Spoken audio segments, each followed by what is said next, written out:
Welcome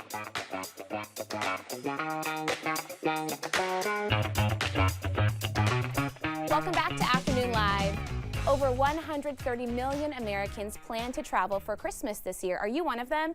Joining us now with tips on how to help your kids stay healthy and you remain sane while away from home, we welcome the author of Doing It All, Stop Overfunctioning and Become the Mom and Person You're Meant to Be, pediatrician Dr. Whitney Casares. Great to see you. Great to see you too. Perfect timing to talk about traveling with kiddos and all of the stress that comes with it. Yes. A lot of us are hitting the road these next couple weeks, you included. Yeah, me included. So Okay. I'm in the thick of it with my 7 and 10-year-old. I get it. Yes. And also I've been a pediatrician for 12 years, so I see all those families coming through. We can make it less stressful. We're going to make promise. it work, yes. Let's talk about staying safe and avoiding getting sick as much as you can when you're on the road. Where do we start with that? Yeah, okay. So I know it sounds trite, but the basics really are the most important.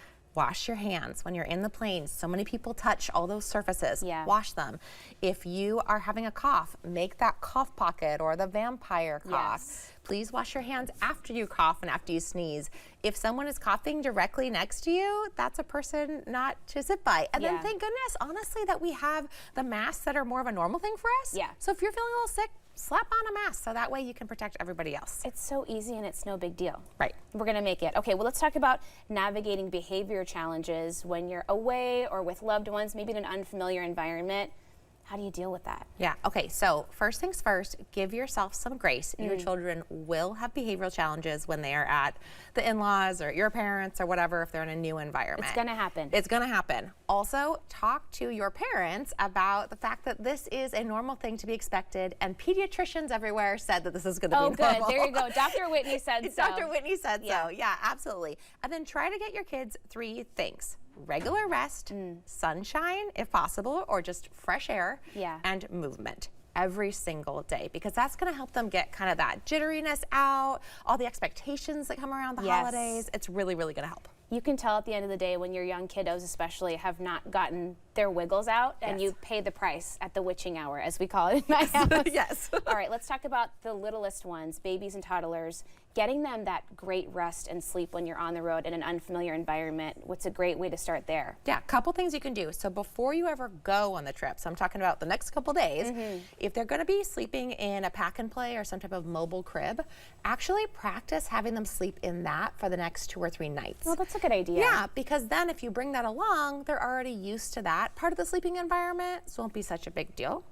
Also, white noise is a great one.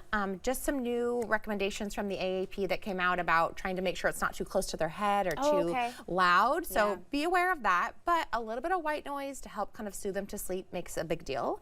And then whatever routines you do right now at home, if you sing a song and you have a bottle or you breastfeed or you read a little book before they go to bed, keep that going right now and into your travels. It's gonna ease How about things. preventing stress with kids when you're traveling, and then when you do get stressed because it's going to happen, how do you counteract that in those really high voltage moments? Yeah, okay, so in my book I talk about 3 things if it's the holidays or not.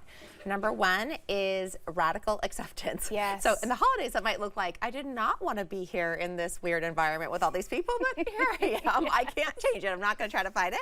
Number 2 is a whole lot of self-compassion. Yeah. So when you start to feel angry or angsty or worried, saying that makes a lot of sense. This is the emotion I'm having. I bet I'm not alone in this feeling. That pause just helps you to not put it on yourself and feel like it's all your fault. And then the third thing is self-care. And I don't mean bubble baths, so that's probably not going to happen during the holidays. But that means if you need to take a walk by yourself, if you need to tell people in your family or your kids, let's try again, I messed up, that's totally okay. That's a form of self-care. That's a great way to put it too. I just need a minute. Yeah, I need a minute, and we all need to try again, right? What about, back to the little ones, baby proofing? How much should you worry about that, bringing your own supplies when you're on the road? Because again, you don't want to overdo it and cause undue stress if it's not totally necessary. Yeah, I actually think that's one thing that it really does matter. We see tons of accidents when kids go to new environments where they might pick up a marble or a battery, especially right now with all the toys and everything. So 100%, especially if your kid is in that crawling stage to early walker, so 6 months to about 2 years or so, you want to make sure everything is baby proofed. If there's a pool wherever you go, you want to make sure that it's gated, that people are supervising. You never want people to feed feed your child if they're not watching your child and they're not seated. Don't leave them alone with a bottle. We want to prevent choking as much as possible, and also burns and lacerations, all that type of stuff during the holidays. And then what about the air travel too? You hear about the discomfort and the ears popping and kids not sleeping well.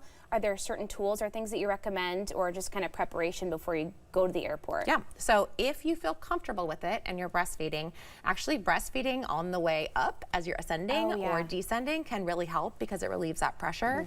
If you're not, or if you don't feel comfortable and you want to do a bottle or a binky, just any type of sucking motion can actually really help.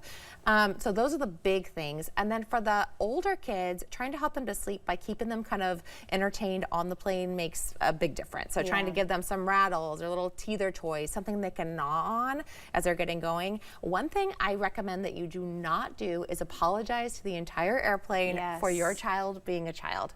If your baby is crying and your baby's causing a fuss, the moms and dads who are there, who know that it's a struggle, they're standing with you. And the people that can't handle it, they need to just get over themselves. It's the holidays. So give yourself some grace. Please don't pack a bunch of like care packages for everybody else. Maybe your seatmates tell them, listen, we're all in this together. I'm gonna do the best I can. Absolutely. Babies cry. We're all gonna survive this together. That's right. Great to see you. Thank you so much. Have a wonderful holiday. You too.